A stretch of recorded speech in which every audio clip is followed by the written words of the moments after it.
I'm Ciara. I qualified from Ag Science in 2018 in UCD, and then I went on to study veterinary medicine in UVLF in Slovakia. I did a year up in Kilkenny, and then after that I came closer to home, so I'm working in Tír Na Bhó Vets in County Waterford since last year. I'm Pat Holden here in Mullavat in South Kilkenny.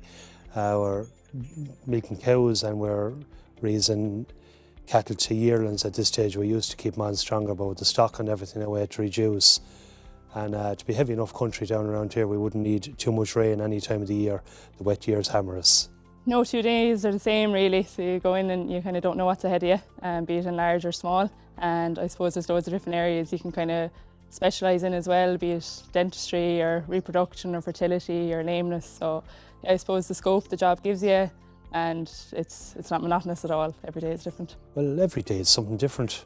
Sure, you know, I know it mightn't always be good different. It could be bad differences, days with different problems and one problem on top of another, odd days. But just by and large, sure, they're a change of something 10 times a day, never mind every day is different. And sure, we'll start in the black January and February, and the year opens up then, and I suppose this time of the year is winding down again for a quieter time, but I know that's it, it's just every day is a different day. I suppose I'd always go back to the basics, so kind of your ABCs, so your airflow, your bedding, and then your colostrum. So just make sure regarding your airflow there's no harsh drafts or things like that.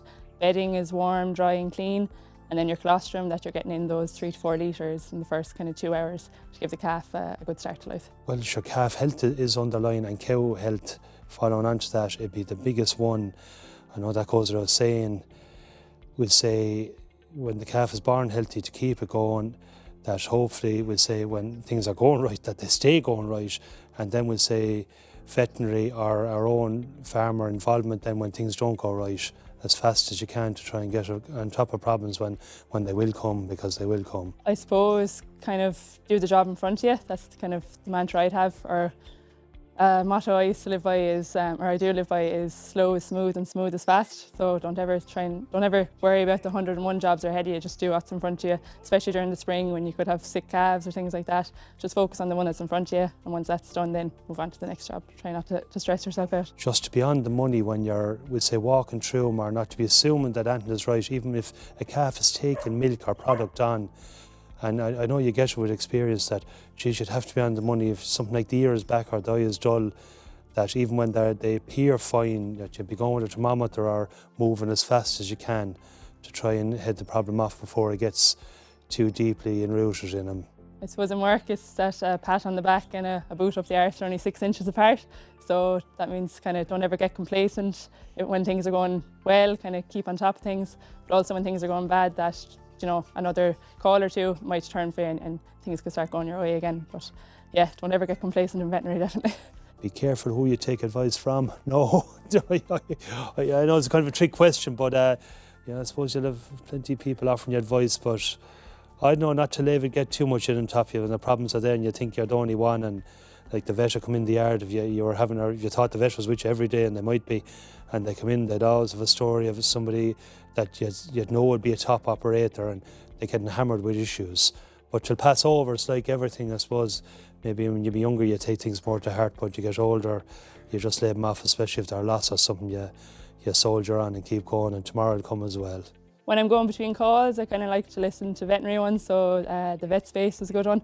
And then kind of after work or on the weekends when I want to kind of zone away from veterinary, I like to do Johnny's kind of comedy one, and you're into GA and things like that. So yeah, something that you can kind of zone out of veterinary for a few hours for. It's good. I'd say the most important, I know it sounds a bit smart-ass, but when they're weaned and you think that they're all safe, that they're 3 months or 14 weeks of age and you're leaving them out and they all seem fairly well, even especially one that, or more than one that'll get a setback or a knockout, that they recovered well and they're up to par with the rest of them. And you know, especially with Frisian calves, heifer calves, or any of them even that you're keeping to rear on, that God, you'd say that they should do well only from where you're standing.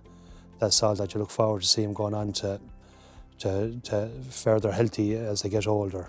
I definitely promote being part of a club. So I'm part of Our Ladies Football Club in Kilmac, and I find going down there twice a week, meeting up with girls that have no involvement with veterinary and just chatting about normal things and going out kicking around the football for an hour and kind of focusing on matches and training and things like that kind of helps to keep your mental health right, that you're not always focused on every little detail of veterinary, I suppose, or that you can kind of step away from it and go back then refreshed after a match or a training session. Well, I'd say at the moment all we really do is maybe on a Sunday we go out for a bit to eat somewhere. We might get we'd say we'll be drying off now soon, go off on a Sunday evening off, we'd say somewhere exotic like Dungarvan or Kilkenny maybe, and get a bite to eat somewhere different. You'd always meet somebody that you mightn't have met in an age, and that's about it.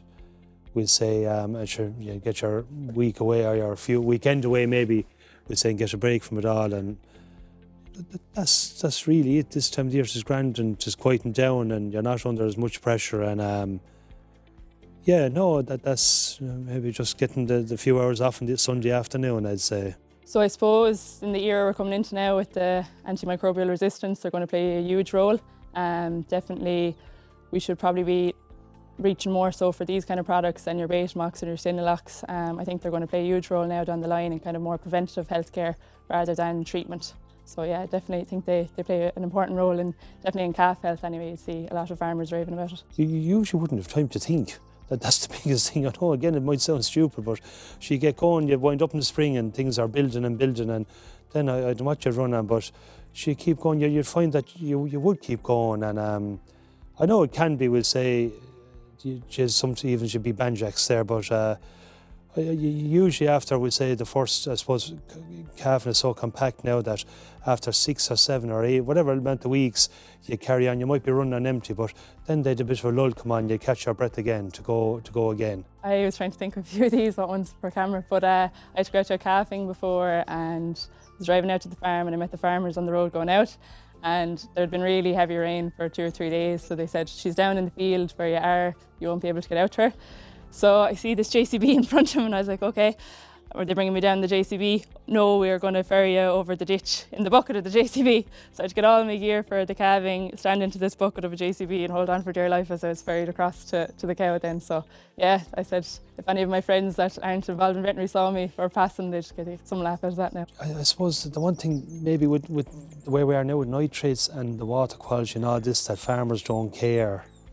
I'd say, or that just farmers are just doing what they want, throwing out what they want, expecting, and they don't. Sure, of course farmers care about, we'd say, the land or whoever come after them, or the quality of the stock, or the landscape and things, and sure, we do care to reflect badly on us if, we'd say, if we didn't. And that's maybe, we'd say, and I'm not getting into this anti-farming sentiment that seems to be out there, but just no, farmers do care, sure. I'd say it is possibly the most important thing. It's very important. If the vet hasn't been with you, the vet that's dealing on that day, and obviously there's more than one vet in the practice, and they're coming in fresh into your yard, maybe it might be a month into calf, and the issues are after rising, a lot of them are small, and that you fill her or him in with the issues while they're putting on that gear or something on the yard over, because she won't, or he won't, they'll be after dealing with 10 or 15 farmers, maybe if it's late in the evening that day before you would, everything.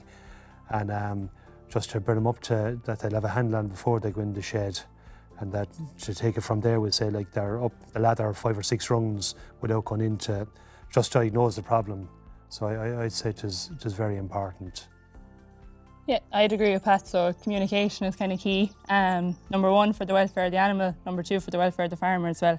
Like, they could have a problem on farm that they might be getting really stressed about, and it might be something that you've seen on 4 or 5 different farms that week, and you know a little tweak or a little fix here and there with maybe ventilation or something like that could reduce their stress tenfold. And if you have healthy animals, you'll have a happy farmer. So yeah, just keep that communication going over and back during the spring especially.